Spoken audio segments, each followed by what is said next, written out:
Welcome back to the GSMC College Football Podcast, presented to you by the GSMC Podcast Network. Just had a little rant about Georgia quarterback Jared Curtis committing there. I don't know. I don't think it's a great move from his perspective of long-term NFL prospects, but we're going to find out. Going to talk now a little bit about Clemson, Notre Dame, have announced a deal where they have solidified that matchup through 2038, actually. 2037, 2038, right around there. This is going to be a 12-game home-and-home series. I love this from both sides of the aisle. So consider the two teams, they were already scheduled to play 5 times during that window of time. So the announcement basically just means 7 additional games between the Irish, between the Clemson Tigers. A big thing I think here is this is a scheduling counterweight for both programs, as the Big Ten, the SEC, they're discussing a potential inter-conference scheduling agreement where those two conferences would have more matchups together. Also, the SEC is considering moving to a 9-game conference schedule. And so right now, Clemson is scheduled to play, obviously, South Carolina in a rivalry game every year, but they also have future home-and-home series against LSU in this upcoming season and 26. Georgia, they have 4 years of a home-and-home series, and then Oklahoma, right? So they have those three games. And if there is a 9-game SEC slate, that could put some of those future matchups in jeopardy. I don't think Clemson, South Carolina is not going to go anywhere. That's kind of similar to Georgia Tech, Georgia, where it's ACC, SEC, but those are annual rivalries, in-state rivalries. That game's not going to go anywhere, but it's very possible that the Georgia series, the Oklahoma series, could potentially be canceled down the line if the SEC does move to a 9-game schedule. So in that case, this really solidifies Clemson, Notre Dame, kind of preparing for that potential of the SEC moving to a 9-game schedule. They have an annual matchup with each other that's kind of going to solidify, quote-unquote, marquee matchup for both schools.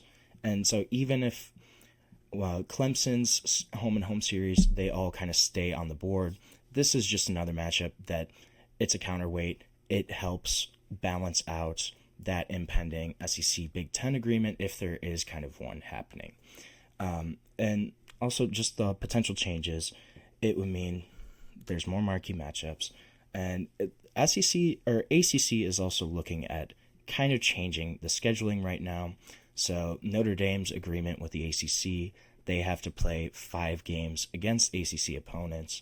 The Clemson games are expected to count towards that 5 games per year kind of average, but this is also expected to be at least discussed this upcoming season, this upcoming summer, where the ACC, they're going to want to try to change this, adjust it a little bit, to include also more frequent games with bigger brands like Miami, Florida State. So when the Irish originally signed and entered this kind of agreement with the ACC in 2014, one of the stipulations was that Notre Dame would not play Clemson, Miami, or Florida State all in the same season. So it's kind of been 1 year they play Miami and Florida State. 1 year it's Miami and Clemson. 1 year Clemson, Florida State kind of thing. Just in terms of limiting those big brands, I guess, getting the ACC's smaller teams more exposure. But so now, if you look at it, Notre Dame has put themselves in the position to potentially play Alabama, Clemson, Florida State, USC, and Texas all in the 2029 season. If everything shakes out the way it's scheduled right now, they could play those 5 teams all in 2029. Even more marquee matchups, big time exposure. And also, this is a series that has really become a rivalry, I think. The first game against Clemson as a part of this agreement was that 2015 game, the bring your own guts game, where Dabo Swinney captured everybody's attention, called their 2-point win over Notre Dame in a downpour. He said this was a bring your own guts game. It kind of helps set the stage for Clemson's rise as a college football playoff contender. That was their first ever college football playoff appearance. And then the series has just gotten better, gotten stronger as I think it's gone on. 2018, obviously Notre Dame they both make the college football playoff. Notre Dame gets blown out 30-3 in the semifinals to Clemson. But then you have 2020 season, where that's the year Notre Dame was actually playing in the ACC that year due to COVID, played all ACC games, actually won the ACC in the regular season, and they played in the regular season. They upset number 1 Clemson at the time, had field storming, and then Clemson comes back later in the year, beats the Irish. It's a great series, and these are 2 successful programs, right? If you look at since 2015, Clemson has made the college football playoff 7 times, 2 national titles in that time span. Notre Dame has made it 3 times. Obviously had that blowout loss in 2018, but almost won the national championship this year, got to the college football playoff final, and we're going to see. It's less clear what these games mean for kind of the inclusion in the college football playoff. Notre Dame made the playoff last season pretty much without a marquee win. Texas A&M, it kind of appeared to be one at one point. They walked into Kyle Field week 1, beat the Aggies. That was kind of one. And then Clemson almost kind of skirted in. Weren't really in contention. It was really Miami, SMU for the ACC all year. And then they earned a bid by winning the ACC title, kind of right at the end of the season, snuck in. But so this is just a good deal, I think, for both teams.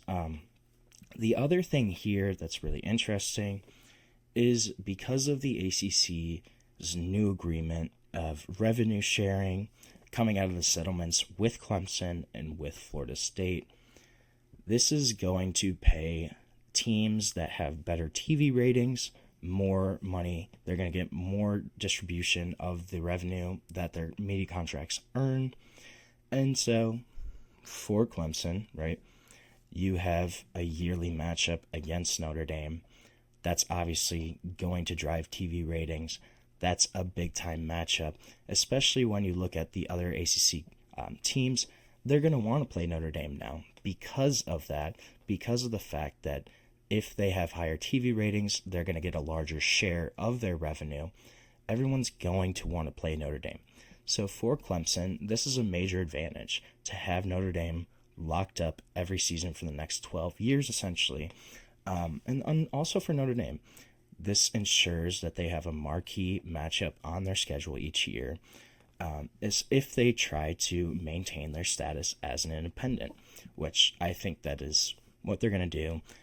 Notre Dame is not going to join a conference until they're forced to, until they absolutely have to, until that's the only choice they can make. So this gives them a marquee matchup to kind of help try to maintain their status as an independent. Because what could happen with the SEC going to 9 games, interconference games, if the Big Ten does something similar? Could they kind of get frozen out of some of those other matchups? It's certainly very possible. But at least with this agreement, Notre Dame locks up Clemson for the long-term future. And for Clemson as well, you get that marquee matchup every year.